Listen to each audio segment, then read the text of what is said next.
হুসাইনের আব্বা নবীজির জামাই হযরত আলী রাদিয়াল্লাহু তাআলা আনহুকে শহীদ করা দেওয়া হয়েছিল। কই তার নামে আমরা ইয়া আলী ইয়া আলী, কই আমরা করছি তার নামে তাজিয়া বানাচ্ছি। হযরত ওমর রাদিয়াল্লাহু তাআলা আনহু ফজরের নামাজ পড়ছেন, আর সুবহানাল্লাহ এক গোলাম এসে যেমনই আল্লাহু আকবার বলে হযরত ওমর এই বুকের উপরে হাত বেঁধেছেন, চাদরের তলে ছোরা ছিল, দিলে পেটে হযরত ওমর ফারুকের ছোরা ভরে ফজরের নামাজের সময়। হযরত ওমর বেহুশে পড়ে গেলেন, বেহুশে পড়ে গেলেন। একজন সাহাবী আগে বাড়লেন, তাড়াতাড়ি করে ছোট ছোট সূরা পড়ে নামাজ শেষ করলেন। এত বেহুশ হয়ে গেলেন যে পেটের উপরে ছোরা জ্বলে গেছে, পেট থেকে যত রক্ত লাড়ি ভুঁড়ি সব মনে হয় বাড়ি হয়ে গেল, এত বড় জখম। এখনকার মতন তো বড় বড় ডাক্তার ছিল না। আরে চল তাড়াতাড়ি করে পূর্ণিয়া মেডিকেল কলেজ নিয়ে চল, কাঠিয়ার মেডিকেল নিয়ে চল, পাটনা নিয়ে চল, শিলিগুড়ি নিয়ে চল, এরকম বড় বড় ডাক্তার ছিল না।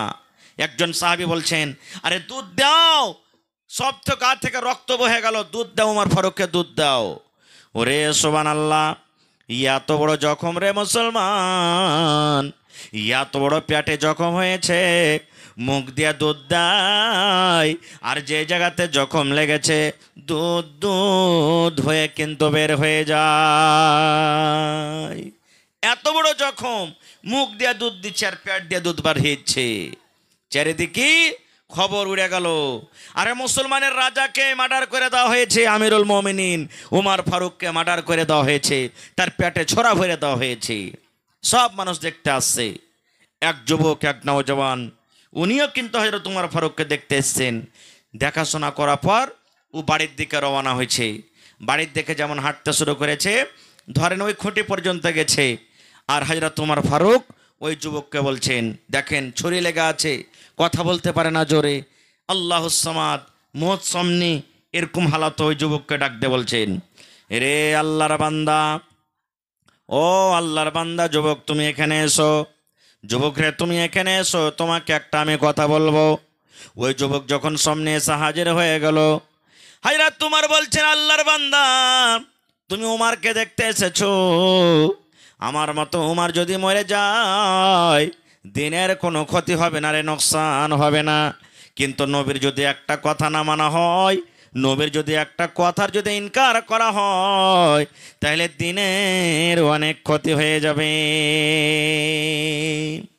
সুবহানাল্লাহ, ছোরা লেগে গেছে পেটে, এরকম হালত বলছেন, যুবক রে উমারকে তুমি দেখতে এসেছো, আমি উমার যদি মরে যাই দিনের কোনো ক্ষতি হবে না, কিন্তু যদি নবীর একটা কথা না মানো অনেক ক্ষতি হয়ে যাবে। তখন সেই যুবক বলছেন, আমিরুল মুমিনিন কেমন কথা বলছেন, আমি কি ভুল করেছি, আপনি আমাকে ভালো করে খুলে বলেন।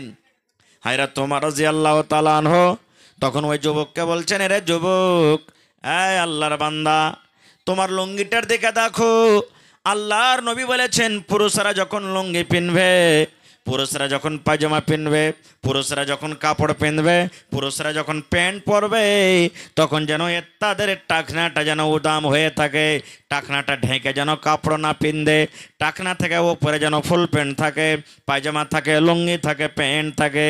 আল্লাহর নবী বলেছেন, যদি কোনো আল্লাহর বান্দা টাকনা থেকে নিচে লুঙ্গি পায়জামা প্যান্ট পরে, ওই জায়গাটা জাহান্নামের আগুনে জ্বলবে,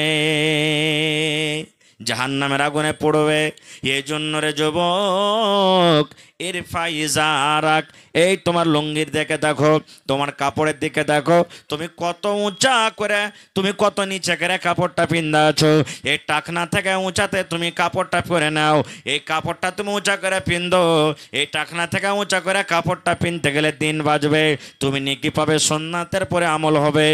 আর যদি তুমি নবীর কথা না মানো, আমাকে তুমি দেখতে এসেছো, তাইলে আমার মতো উমার যদি মরে যায়, তাইলে দেখে তোমার কোনো লাভ হবে না।